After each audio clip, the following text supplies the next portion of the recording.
bang i-video? Siyempre, di ba ang ganda niya? Kasi matagal ko na itong gustong i-video talaga itong si ate. Kasi, aside sa maganda siya, natutuwa ako pag ginagawa niya. Ano, kasi hindi ko na-check na hinihiwa niya sa kaniluluto niya. Ang galing-galing niya magawa. Pero ang una nakaka-capture sa akin, araw-araw bumibili halos ako dito. Yung beauty niya. Di ba maganda siya? Kakaiba kasi yung beauty. Napakahindi niya. Saka, siya yung typical na ano na hindi ma-arty na alam mo na.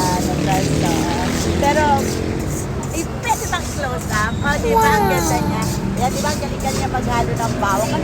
Ipipinter ko siya kasi matagal ko na gusto mag-video rito. Eh, akala ko suplada siya. Akala ko hindi siya papaya. O, di ba? At least ngayon, mabablog ko na siya. Pwede naman uling bumalik ako yung nagluluto na siya kasi ang galing. Oh, yan. Ang sarap. Ang sarap kasi ng ano nyo. Siguro marami na itong pera si ate kasi ang dami niya laging customer. Akin lang sa ano yung headbog. Ano pangalan mo? Ella na lang. Ella, di ba ang ganda pa ng ano niya, mata? O, di ba? O, yan na. May part 2 pa to. Ay, video ko lang siya para ngayon kasi pumayag na siya, natuwa naman ako eh. O, sige. Ito ko, ano ba yan?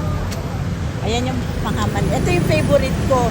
Bumibili ako 10 pesos paminsan-minsan kasi makarayumain ako pero masarap siya. O, yan.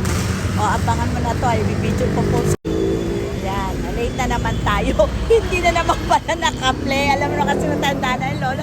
Ayan na, sasakay na ako. Antipolo. Sige, bye, Ella.